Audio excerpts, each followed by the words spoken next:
पुंडलीकवरदे हरिविठ्ठल श्री ज्ञानदेव तुकाराम. अभयं सत्वसंशुद्धिः ज्ञानयोगव्यवस्थितिः दानं दमश्च यज्ञश्च स्वाध्यायस्तप आर्जवम्. आता देह वाचा चित्ते यथा संपन्ने वित्ते वैरी झाली आहे आरता ते न वंचणे जेका. भगवान श्रीकृष्ण 16व्या अध्यायामध्ये अर्जुनाला दैवी संपत्तीचा विचार सांगतात. त्यापैकी 3 गुणांचा विचार करून 4थ्या गुणाला आपण प्रारंभ करतो आहोत. काल आपण केलेला आहे. दान नावाचा 4था गुण आहे. या गुणाचं महात्म्य सांगताना ज्ञानेश्वर महाराजांनी हा गुण म्हणजे मोक्ष निधानाचं अंजन आहे असं म्हटलंय. कालही आपण या गोष्टीची थोडीशी चर्चा करून आलो की मानवी जीवन गुणदोषांनी युक्त असतंच. त्याच्यातल्या गुणांची जी प्राप्ती आपल्या जीवनामध्ये आपल्याला झालेली असते त्याबद्दल माणसाला अभिमान असणं हेही कदाचित आपण स्वाभाविक समजू शकतो. परंतु आपल्याजवळ असणारा गुण जोपर्यंत आपल्याला भगवत चिंतनाकडे, नामचिंतनाकडे, नामस्मरणाकडे अथवा आपल्या मोक्षाकडे प्रवृत्त करत नाही तोपर्यंत त्याला गुण म्हणण्याचं धाडस आपण करू नये. गुण असतातच. महाभारताचा विचार केला तर भगवंतानीच सगळ्यांना बनवलेलं असल्यामुळे प्रत्येकाच्या ठिकाणी काही ना काहीतरी गुण दिलेलाच आहे. या जगतामध्ये गुणच नाही असं कोणीच नाही. प्रत्येकाकडे काही ना काहीतरी आहे. त्याची उपयुक्तता ज्या वेळेला सिद्ध होते त्यावेळेला त्याचं महत्त्व कळत जातं. एवढंच असतं. जोपर्यंत त्याची उपयुक्तता सिद्ध होत नाही तोपर्यंत त्या गुणाची अभिव्यक्ती होत नाही, प्राकट्य होत नाही, आविर्भाव होत नाही. म्हणून आपल्याला तो गुण आहे असं कळत नाही.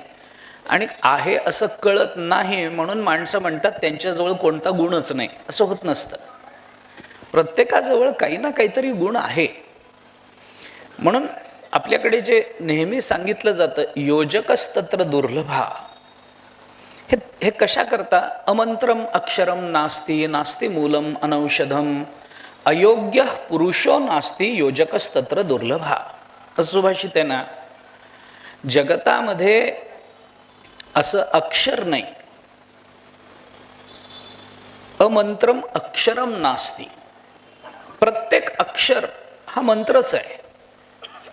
काही मंत्र एकाक्षरीच असतात. आपण बीज मंत्राचा विचार जर केला मंत्र संहितेमध्ये किंवा मंत्राचा विचार करताना तर बीज मंत्र एकाक्षरीच आहेत. बहुतेक वेळेला असतातच एकाक्षरी.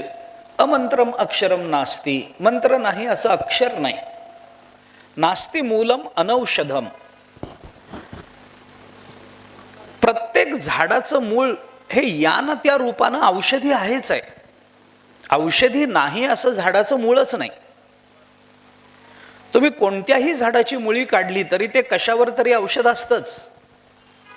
आपल्याला माहिती नसतं एवढंच, पण ते असतंच. म्हणून काही खावं असं नाही, पण ते असतं. कशा ना कशावरचं तरी औषध असतं. आयुर्वेदामध्ये विनोदानं असं म्हणलं जातं. विनोदानं म्हणतात यस्य कस्य तरोर्मूलम येन केन समन्वितम यस्मात् तस्मात् प्रदातव्यम यद्वा तद्वा भविष्यति. असं एक विनोदाचं वचन आयुर्वेदामध्ये सापडतं. आयुर्वेदाचा अभ्यास करणाऱ्यांना सुरुवातीलाच हे शिकवलं जातं किंवा सांगितलं जातं विनोदानं. तसा हा विनोद आहे. यस्य कस्य तरोर्मूलम येन केन समन्वितम यस्मात् तस्मात् प्रदातव्यम यद्वा तद्वा भविष्यति. याचा सरळ अर्थ असा आहे, कोणत्या तरी झाडाची मुळी कशात तरी मिसळून कुणाला तरी द्यावी. काहीतरी होतच असतं. कारण प्रत्येक मूळ झाडाची मुळी औषधी असतेच. तसं अयोग्य पुरुषो नास्ति. या जगतामध्ये अयोग्य पुरुष नाहीच आहे. फक्त योजकस्तत्र दुर्लभ. त्याची योजना करणारा दुर्लभ असतो. गुणरहित असं या जगतामध्ये कोणी नाही. पुष्कळ विचार त्या संबंधामध्ये. परैप्रोक्ता गुणिर्यस्य निर्गुणोपि गुणी भवेत इंद्रोपि लघुताम याती स्वयं प्रख्यापितैर्गुणैः, अशा पद्धतीची काही सुभाषितं आपल्याला त्या संबंधात सापडत जातात. असो, तो विषय आत्ता लांबवण्याचा नाही आहे. पण आपण काल त्या संबंधामध्ये थोडंसं असं बोलून आलो की गुण सगळ्यांजवळच असतात. फक्त आपल्याजवळ असलेला गुण आपल्या ठिकाणी भगवंताच्या चरणाविषयी, संतांच्या चरणाविषयी प्रेम निर्माण करतो की नाही हे बघितलं पाहिजे. आपल्याजवळ असणारा गुण आपल्याला भगवत प्राप्तीकडे प्रवृत्त करतो की नाही हे बघितलं पाहिजे. आपल्याकडे असणारा गुण आपल्याला आपल्या जीवनाच्या मुक्तीकरता, मोक्षाकरता, बंधराहित्याकरता प्रयत्नशील बनवतो की नाही हे महत्वाचं आहे. मग तो एखादा गुण असला तरी भागतं. आपण भागवत पहा, भागवताचा 9वा स्कंध. या 9वा स्कंधामध्ये ईशानुकथा आली आहे. ईशानुकथा हा पुराणाचं एक लक्षण आहे, महापुराणाचं एक लक्षण आहे ईशानुकथन. ईशानुकथा म्हणजे काय आहे? त्या 9वा स्कंधामध्ये सगळ्या महापुरुषांच्या कथा आल्या. भगवंताच्या काही कथा आहेत, काही महापुरुषांच्या कथा आहेत. ईश शब्द आपण भगवत वाचक वापरतो, पण ईश शब्द त्या अर्थाने येत नाही संस्कृतात. ईशनशीलता जिथे आहे त्याला ईश, ईश्वर असं म्हणतात. ईशितुम शीलम यस्य सह ईश्वर. ईशनशीलता म्हणजे नियमनशीलता. ज्याच्याकडे नियमन करण्याचं सामर्थ्य आहे त्याला ईश्वर अशी संज्ञा येते. म्हणून भगवद्गीतेच्या 18व्या अध्यायामध्ये ब्राह्मण क्षत्रियाचं जे वर्णन भगवंतानी केलंय त्याच्यामध्ये क्षत्रियाकरता ईश्वर शब्द वापरलाय. कारण ते राजे आहेत. राजे आहेत म्हणजे या सगळ्या विश्वाचं नियमन ते करू शकतात. राज्याचं नियमन करणं हे ज्यांचं शील आहे तो ईश्वर असं म्हटलं जातं.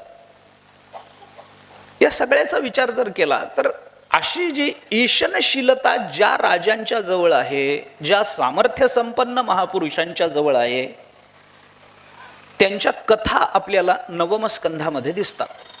मला 9वा स्कंध सांगायचा नाही, त्याच्यातल्या कथाही सांगायच्या नाहीत. सूर्यवंशातल्या, चंद्रवंशातल्या अशा त्या सगळ्या कथा आपल्याला एकूण 9वा स्कंधामध्ये दिसतात. मला सांगायचं एवढंच त्याच्यामध्ये की या ज्या कथा त्या सगळ्या विविध राजांच्या म्हणून 9वा स्कंधामध्ये आल्या, ते सगळे राजे कालांतराने परमात्म स्वरूपाला प्राप्त झाल्याचं वर्णन भागवत करतं. परमात्म स्वरूपाला प्राप्त होताना त्या राजांच्या जवळ भगवद्गीतेमध्ये भगवंताने सांगितलेल्या सगळ्या गुणांची संपत्ती होती का? नव्हती. भगवत प्राप्ती करता आपल्या जीवनातला एखादा गुण सुद्धा पुरेसा ठरतो. एखादाच गुण पुरेसा ठरतो. भगवत प्राप्ती करता सगळेच गुण एकत्रित आले पाहिजे तरच परमात्मा प्राप्त होतो असं नाही आहे. एखादा गुण असला तरी चालतो. एखादं वैराग्य भगवंताला प्राप्त करून देतं. सत्य हा जर गुण असेल भगवंताला प्राप्त करून देतो. तुकाराम महाराजांनी तर स्पष्ट म्हटलंय, खरे बोले तरी फुकासाठी जोडे हरी. तुकाराम महाराज म्हणतात आपण नुसतं खरं बोलायची सवय लावून घेतली तर फुकट देव मिळतो. फुकट. फक्त खरं बोलायची सवय पाहिजे. तो गुण, एकच गुण पुरेसा ठरतो.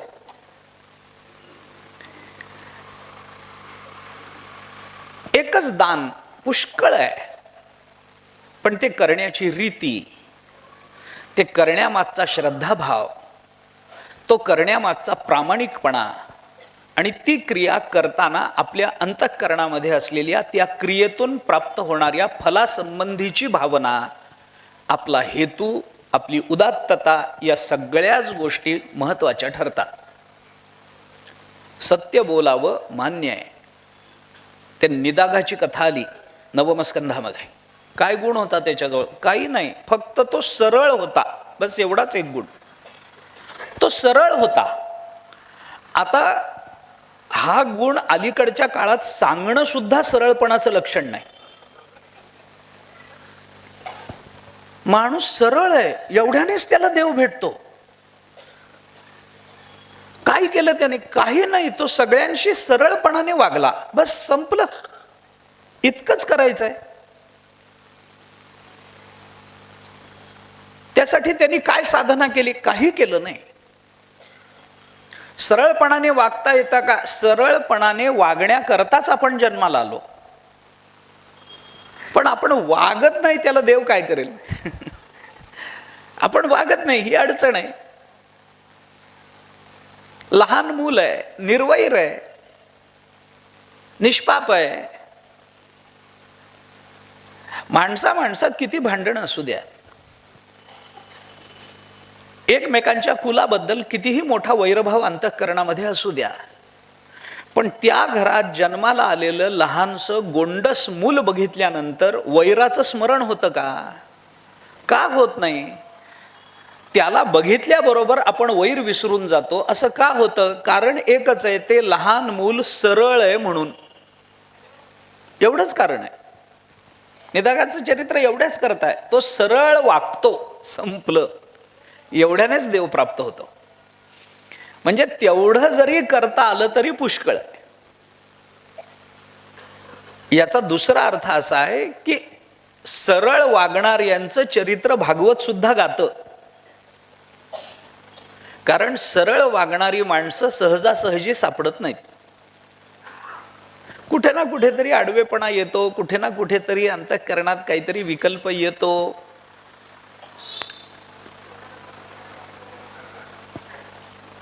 आम्हाला प्राप्त करून घेणाऱ्या फलाच्या बाबतीत काय असतं? आम्हाला फल प्राप्त व्हावं आणि ते इतरांपेक्षा लवकर प्राप्त व्हावं. म्हणजे आपण थोडं बघा, हे सगळं विषयांतर होण्याची फार दाट शक्यता आहे, पण तरी सांगतो, फलाकरता प्रयत्न करून पूर्ण प्रयत्नांती फल पदरात पाडून घेण्याचा ज्याचा मनोभाव असतो, मनोदय असतो, ज्याची प्रवृत्ती असते, तो सहसा वाकडं वागत नाही. मी एक सरधोपट विधान करतोय, अगदी सरळ विधान करतोय.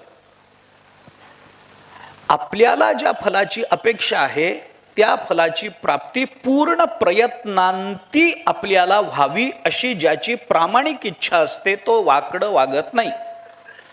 ज्याला आपल्याला अपेक्षित असणारं फल लवकरात लवकर, मग ते कोणत्याही मार्गाने पण लवकरात लवकर प्राप्त व्हावं असं जर वाटत असेल आणि अशी जर वृत्ती असेल, तर त्याला वाकडं वागल्याशिवाय पर्याय नाही.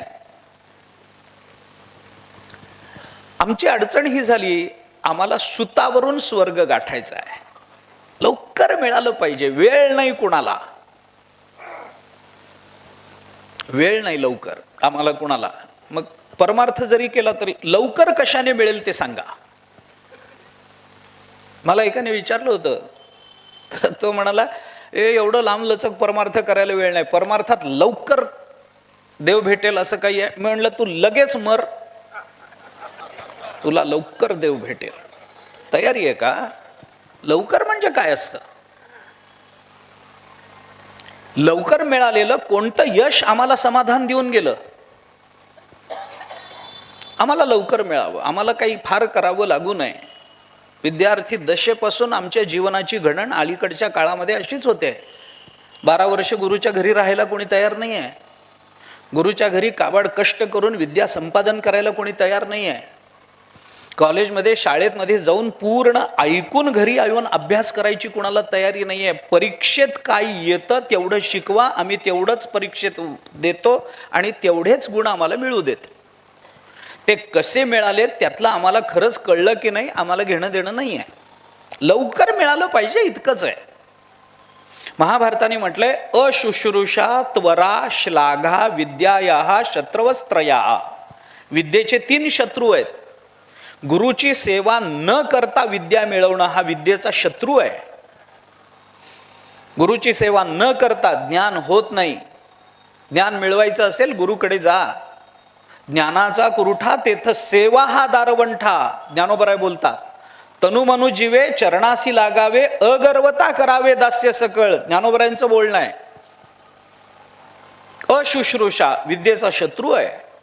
त्वरा गडबडीनं विद्या मिळवणं विद्येचा शत्रू आहे. श्लाघा, आत्मस्तुती करणं विद्येचा शत्रू आहे. समाजासमोर, गुरुच्या समोर येऊन स्वतःच महत्व सांगत बसणं विद्येचा शत्रू आहे. विद्या टिकत नाही तिथे.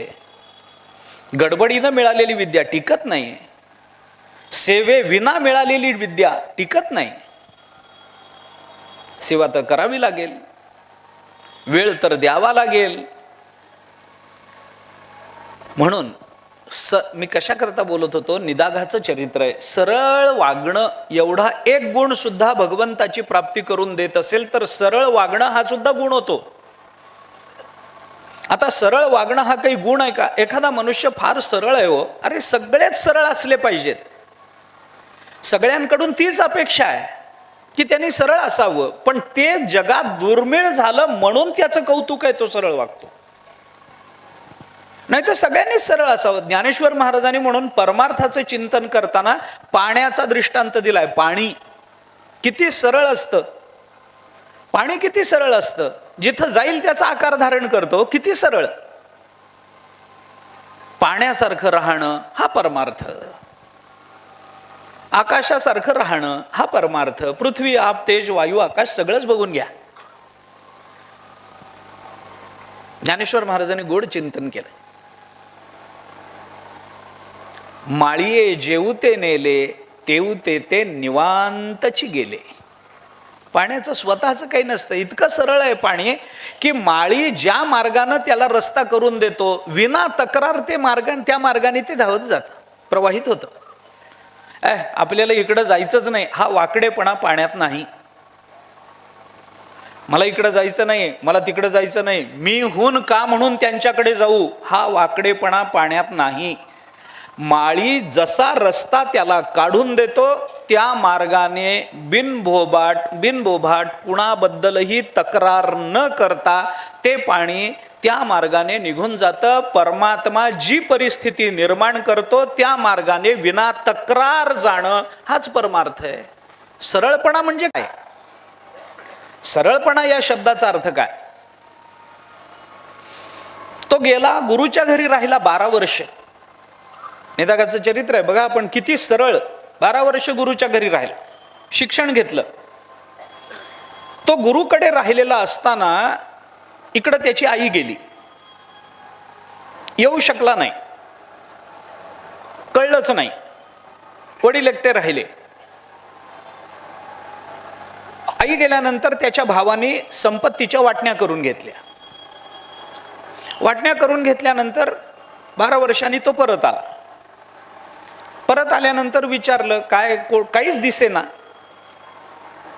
भावांना विचारलं काय झालं, असं असं झालंय. मग आम्ही आमच्या वाटण्या करून घेतल्यात. ठीक आहे, तुमची व्यवस्था तुम्ही केली, याच्याबद्दल काही म्हणणं नाही, पण मी तुमचा भाऊ आहे, माझी वाटणी. भावाने त्याला सांगितलं तू गुरुच्या घरी राहिलास, तू आमचा भाऊ आहेस, हेच आम्ही विसरलो, त्यामुळे तुला वाटणीच ठेवली नाही.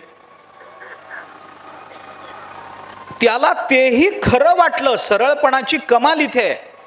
त्याला तेही खरं वाटलं. तो म्हणाला नाही का, मला विसरलात का? हा शक्य आहे, मी नव्हतोच ना इकडे, त्यामुळे तुम्ही मला कोण भाऊ विसरतो? असं होतं का जगामध्ये की भाऊ आपला बाहेर आहे, परदेशी आहे म्हणल्यानंतर त्याची वाटणी करताना आपण त्याला विसरून जातो? भावाला भाऊ विसरतो काय?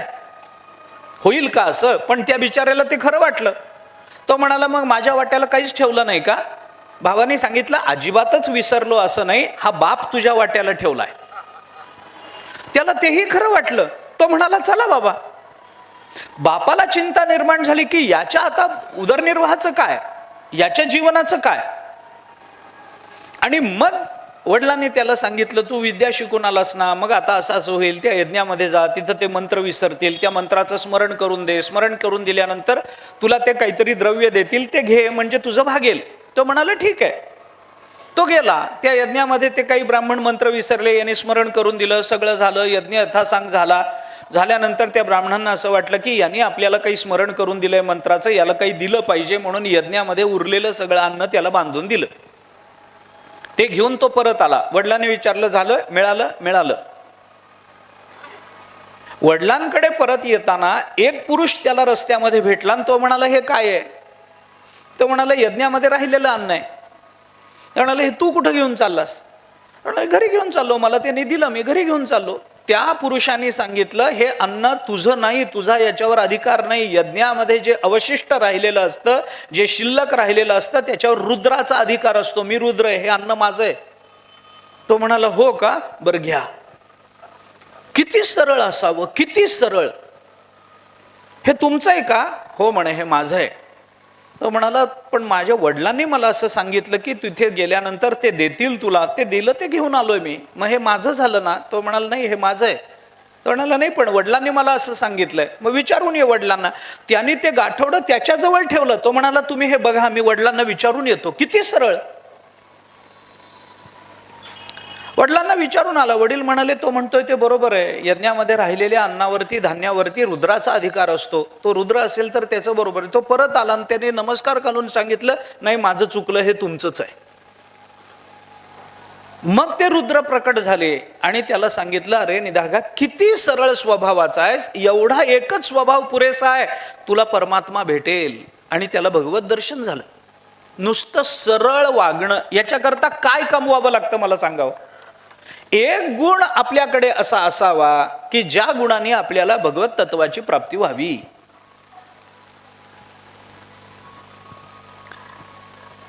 याचा व्यतिरेक काय असू शकतो हे आता मी बोलत नाही,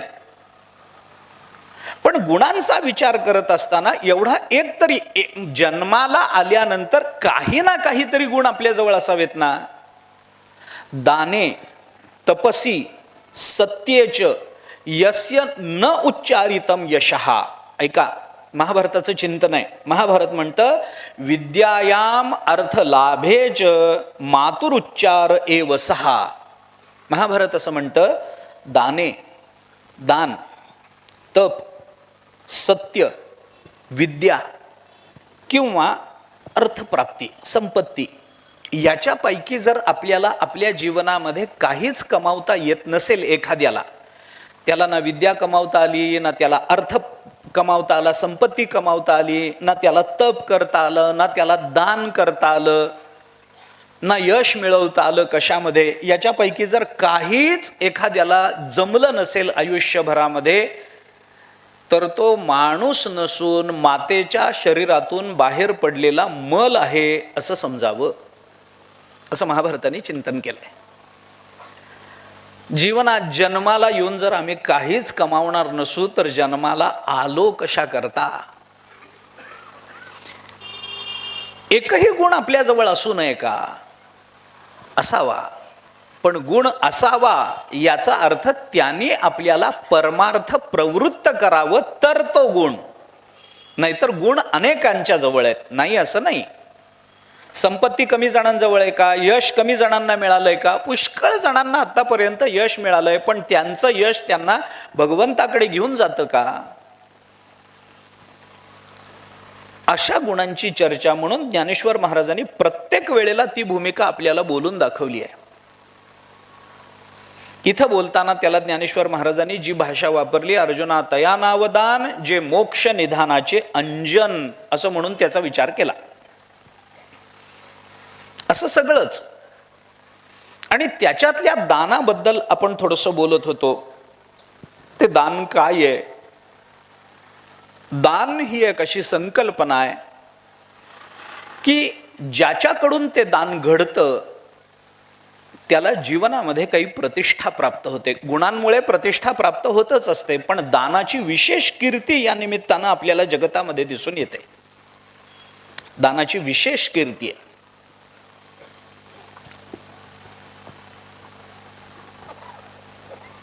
कारण दान ही तशी सर्वज्ञात संकल्पना आहे.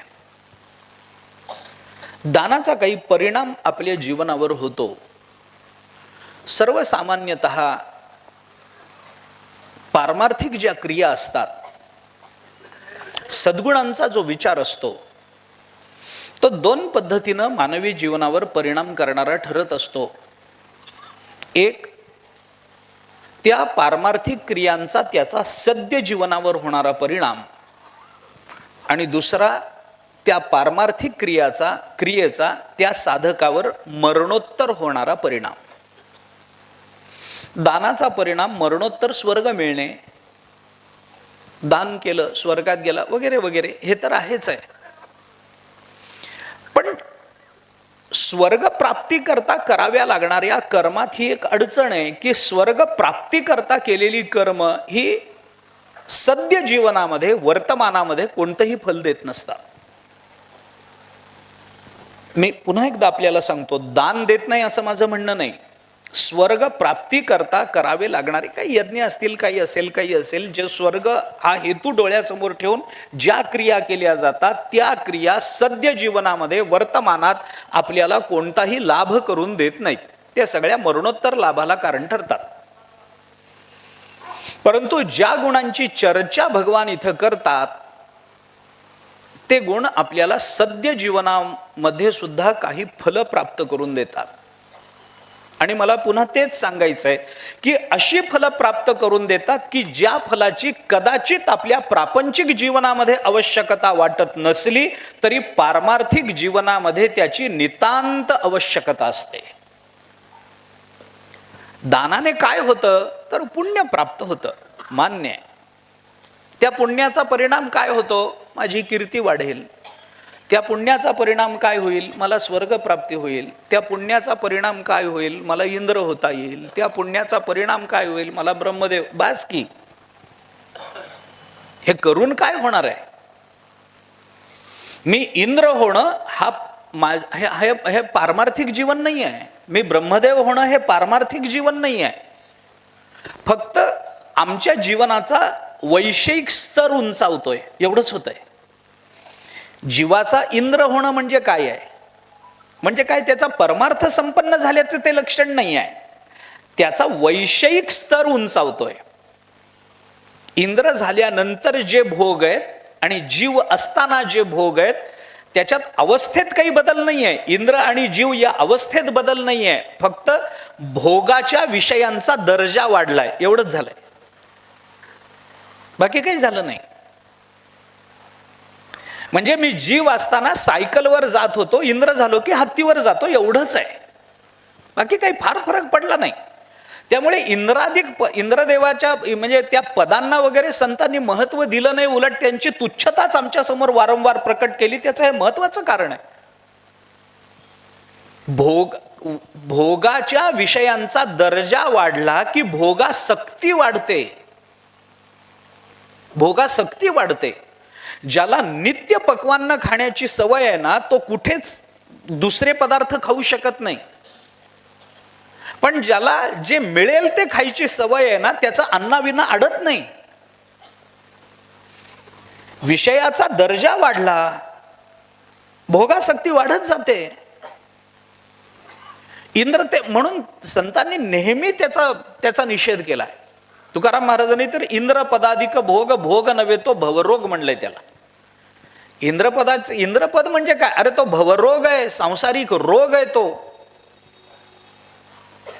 रुज धातू आहे रोग शब्दामध्ये. रुज्यते अनेन इति वा रोग, हा जो आम्हाला ताप देतो, जो आम्हाला त्रास देतो, जो आम्हाला नष्ट करण्याचा प्रयत्न करतो त्याला रोग अशी संज्ञा आहे.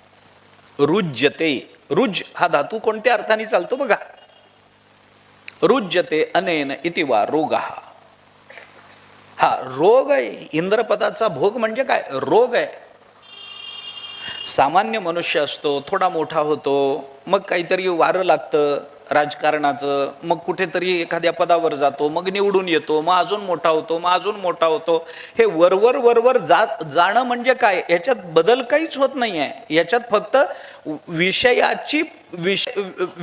विषयाचा चांगलेपणा, फक्त ज्याला आपण म्हणू दिखावा, तो वाढतोय.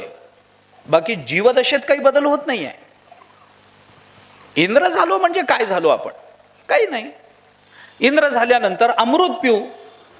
इथं असताना अमृत मिळणार नाही, अमृत तुल्य काहीतरी मिळेल, तेवढं काहीतरी मिळेल. चहा मिळेल, याच्या पलीकडे काय. जीव असताना चहा पिऊ आणि इंद्र झाल्यावर अमृत पिऊ म्हणजे काय झालं, म्हणजे पिऊ आलंच की नाही. पिऊ हे सगळीकडे समान आहे ना, खाऊ हे सगळीकडे समान आहे ना, भोग घेऊ हे सगळीकडे समान आहे ना. आमची भोगासक्तीच कमी झाली नाही. इंद्र होऊन करायचं काय. जाऊ द्या, तोही मुद्दा सोडून द्या. मला काय बोलायचं आहे, दान केल्यामुळे माझ्या जीवनावर काही परिणाम जो होतो तो एक दृष्ट परिणाम आहे आणि एक अदृष्ट परिणाम आहे. अदृष्ट परिणामामध्ये मी पुण्य ठेवू शकतो, पण दृष्ट परिणामात मला काहीतरी मिळालं पाहिजे की जे माझ्या परमार्थाकडे मला प्रवृत्त करतं, जे माझ्या जीवनाच्या धन्यतेकडे मला प्रवृत्त करतं. दानाचा परिणाम असा होतो, दानाला जे महत्व आलं ते असा, जे 26 गुण भगवंतांनी सांगितलेत ना, त्या सगळ्या गुणांचं हे सामर्थ्य आहे की हे गुण आत्ता आणि इथं आपल्याला फल देतात. मेल्यानंतर काय होईल कोणाला माहिती, काय होईल ते कोणाला माहिती, काय होईल ते माहित नाही. आम्ही केलेल्या परमार्थाचा आमच्या सद्य जीवनावर परिणाम होणं आवश्यक आहे. तर मला त्या क्रिया किंवा तो पारमार्थिक क्रिया, ती साधना केल्याचं समाधान आहे. नाही तर एक आंधळेपणाचा विश्वास, अननुभूत असा विश्वास ठेवून आम्हाला पुढे जावं लागतं. लक्षात घ्या, दानाने मला पुण्य लाभतं फार महत्वाचा परिणाम नाही आहे हा जीवनावरचा. दानाने मला स्वर्ग मिळतो फार महत्वाचा परिणाम नाही आहे. मला परमार्थ प्रवृत्त करण्याकरता काही परिणाम होतो का सांगा. दानाची महती एवढ्यावर अवलंबून आहे. एवढ्या कारणाकरता आपल्याला दान महत्वाचं मानलं पाहिजे. का मानलं पाहिजे? दानाचा परिणाम काय होतो आणि तो पारमार्थिक रूपानं काय होतो याचं थोडंसं एक चिंतन सांगून मी पुढे जातो. दानानं मला स्वर्ग मिळतो, दानानं पुण्य मिळतं, दानानं माझी कीर्ती वाढली, दानानं असं झालं, दानाने तसं झालं, हे तर होईलच. ते काही काही फलं तर लगेच मिळतात. काल आपण बोलून आलो ना, कालिदासाचं वचन काल मी आपल्याला बोलून आलो. ना दत्तम उपतिष्ठते, दिल्याशिवाय काही मिळत नसतं, मिळतं. कालिदास आणि भोजराजाच्या चरित्रात ही कथा आली. उपानहम मया दत्तम जीर्ण कर्ण विवर्जितम तत्पुण्येन गजारूढो नादत्तम उपतिष्ठते. वैशाखातले दिवस, दुपारची वेळ, रणरणत ऊन. कालिदासाला काही कारणाने राजवाड्यात जाण्याचा प्रसंग आला. निघाले. रणरणत ऊन आहे, रस्त्यावर चिटपाखरू नाही आहे. उन्हाची तीव्रता इतकी आहे की कोणीही बाहेर पडायला धजावत नाहीये. तशा अवस्थेमध्ये कालिदास निघाले. दरबारात काही जायचं होतं, काही काम होतं, निघाले. रस्त्याने जाताना त्यांना असं दिसलं की एक अत्यंत जर्जर झालेला मनुष्य, म्हातारा झालेला मनुष्य, 80-90 वयाची असेल, कमरेतून थोडासा वाकलेला, या रणरणत्या उन्हामध्ये डोक्यावर छत्री नाही, पायामध्ये वाहनं नाहीत, चप्पल नाही आहे, कुठे सावली नाही आहे, आणि अशा तापलेल्या मातीतून कुठेतरी पुढे निघाला होता. माती प्रचंड तापलेली आहे, वरून सूर्य आग ओकतोय. पावलागणिक त्याच्या चेहऱ्यावर निर्माण होणाऱ्या वेदनेच्या भावाने हे कळत होतं की त्या मातीत पाय टाकल्यावर त्याला किती त्रास होतोय. डोळे लाल झालेले, चेहरा सगळा लाल झालेला उन्हाने. पावला डोळ्यातनं पाणी येत आहे. सूर्यापेक्षा माती जास्त तापते. सूर्य तापतो असं सुभाषितच आहे. सूर्यापेक्षा माती जास्त तापते आणि सगळीकडेच असं आहे. मूळ जो असतो ना तो तसा फार तापदायक नसतो, पण त्याच्या आधारावरचा जो असतो ना तो फार तापदायक असतो,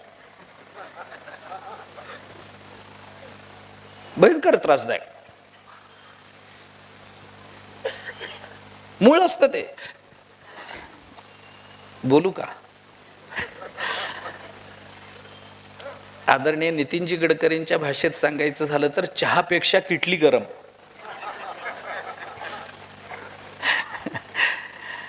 ते माती तापलेली, पावलाला ते त्याला कळत होतं की हे केवढ्या वेदना होत आहेत.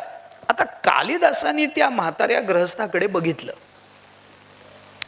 कवी मनाचा माणूस, संवेदनशील अंतःकरण आहे. म्हाताऱ्याचं दुःख बघवलं नाही. त्यांनी जाऊन जवळ त्या कालिदासाने, बाबा कशाला एवढ्या उन्हात बाहेर पडलात?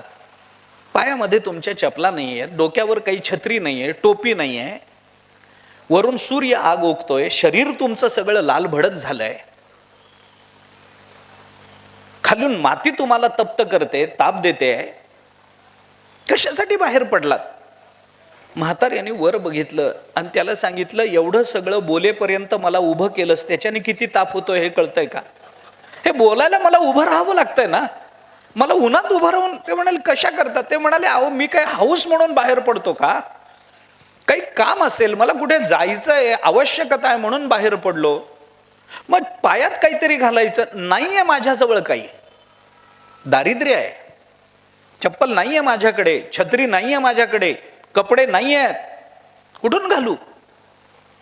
जाणं भाग आहे म्हणून बाहेर पडलो. कालिदासाचं अंतःकरण द्रवलं. मागचा पुढचा विचार केला नाही. आपल्या पायातल्या चपला काढल्या आणि त्याला देऊन टाकल्या. बाबा एवढ्या चपला घालून जा. त्यालाही बरं वाटलं. तो म्हणाला ठीक आहे. कालिदासाची चप्पल त्याने घेतली, घालून तो म्हातारा मनुष्य निघून गेला. अडचण अशी झाली, यांना कुठे उन्हात चालायची सवय होती, आता यांचे पाय पोळायला लागले. हे तर पालखीतून फिरणारे राजकवी, यांना माहित नाही उन्हातून कसं चालायचं असतं काय नाही. त्या म्हाताऱ्याला निदान तेवढं तरी माहिती होतं, कारण दारिद्र्यामुळे त्याचा नेहमीचा संबंध होता. पण हे तर श्रीमंतीत राहिलेले, राजाच्या मर्जीतले, पालखीतून फिरणारे, यांना काय कळणार की उन्हात चालणं कसं असतं? यांचे पाय तापा पोळायला लागले. मग आता गेलं पाहिजे. मग त्यांना असं वाटलं की नाही, वेगात जाऊ म्हणून निघाले.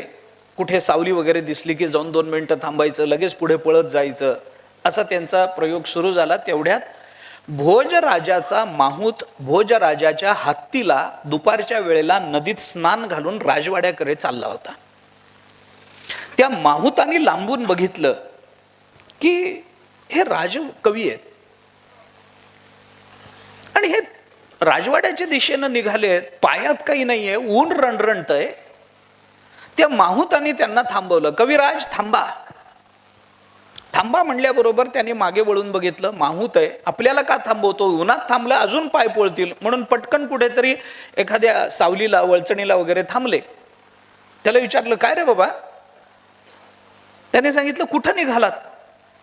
कालिदासाने सांगितलं, एवढंच विचारायला मला थांबवलंय का तू? हा रस्ता कुठे जातो तुला माहिती आहे ना? राजवाड्याकडे जातो. मग राजवाड्यात चाललोय. तो म्हणाला, तुम्ही जा, मला त्याच्याबद्दल काही म्हणणं नाही, पण आज तुम्हाला पालखी नाही आहे, वाहन नाही आहे, पायात वाहना नाही आहेत आणि असे चाललात, मग एवढं जाण्यापेक्षा मी दरबारातच चाललोय, राजवाड्यातच चाललोय, हत्ती रिकाम आहे, हत्तीवर बसा, मी घेऊन जातो तुम्हाला. कालिदासाला त्याही अवस्थेत ते बरं वाटलं. तो म्हणाला, वा वा, छान, हरकत नाही, माझे पाय भाजत नाहीत ना, मग हरकत नाही. तो माहूत जवळ आला, त्यांनी हत्ती बसवला, मग ते बसले, त्या अंबारीमध्ये जाऊन बसले हत्तीवरच्या, आणि मग हत्ती निघाला. कालिदास निघाले दरबाराकडे. त्यांचं दैव, दुर्दैव, सुदैव काही म्हणा, नेमका त्याच वेळेला एवढ्या उन्हामध्ये आपल्या प्रजेचे काय हाल होतात हे बघण्याकरता भोजराजा घोड्यावर बसून समोरून आला. भोजराजाने लांबून बघितलं, हत्ती आपलाय, हत्तीवरचं निशाण आपलंय, अंबारी सोन्याची आपली, त्याच्यात घातलेली गादी आपली, आणि आपल्या गादीवर कोण बसलं? राजाला राग आला. स्वाभाविक आहे, कुणाच्याही जागेवर कोणी बसून चालत नसतं. ज्याची त्याची जागा असते, ज्याचा त्याचा अधिकार असतो. राजाने बघितलं, कोण आहे माझ्या जागेवर बसणारं? कोण आहे? रागावला. समोर आला. जवळ आल्यानंतर कळलं, दुसरं कोणी नाही, कालिदास आहे. विद्वान माणूस आहे, हरकत नाही, ठीक आहे. असं आहे, कुणाच्याही जागेवर कोणी बसू नये हे खरं आहे, याच्यात वादच नाही. कुणाच्याही जागेवर कोणी बसू नये, पण कुणाच्याही जागेवर विद्वान बसला तर त्याचं वाईटही वाटू नये. त्याचं वाईट पण नाही वाटलं, कारण विद्वान बसला. कालिदास आहे म्हणल्यानंतर भोजराजे समोर आले आणि कालिदासाला म्हणाले, काय कविराज, राजाच्या जागेवर? काय मनात काय चालू आहे? कारण असं ही गंमत असते, विद्वानाची बुद्धी बदलली तर राजाची जागा रिकामं व्हायला फार वेळ लागत नसतं. हे चाणक्याने दाखवून दिलंय. विद्वानाची बुद्धी बदलली की काही होऊ शकतं. आता कालिदास आहे, आपलाच आहे, विद्वान आहे, त्याची थट्टा करावी म्हणून आता गंमत अशी झाली, त्याच्यात हे होते हत्तीवर, राजा होता घोड्यावर. हे खाली, राजा असून खाली आणि हे राजसेवक असून वर. त्याने खालून विचारलं, काय राजाच्या जागेपर्यंत मजल गेली तुमची?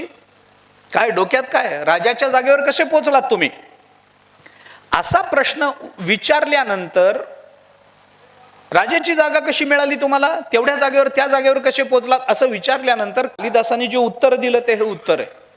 कालिदास म्हणाले, उपानहम मया दत्तम जीर्ण कर्ण विवर्जितम तत्पुण्येन गजारूढो नादत्तम उपतिष्ठते. कालिदासांनी सांगितलं, या जागेवर येण्याकरता मला काही हौस आहे म्हणून मी बसलो नाही, मग माझ्या जागेवर कसे पोचलात? त्यांनी सांगितलं, उपानहम मया दत्तम, आत्ताच मी माझे 2 जोडे देऊन टाकलेत. कसे होते? जीर्ण, वापरलेले, कर्ण विवर्जितम, कान तुटलेले, कान तुटलेला म्हणजे अंगठा तुटलेले, वापरलेल्या अंगठा तुटलेल्या चपला मी आत्ता दान केल्या, तत्पुण्येनं गजारूढो, त्या दानाचं पुण्य म्हणून तुमच्या जागेवर प्राप्त झालोय. कारण नादत्तम उपतिष्ठते, कारण दिल्याशिवाय या जगतात काही मिळत नाही.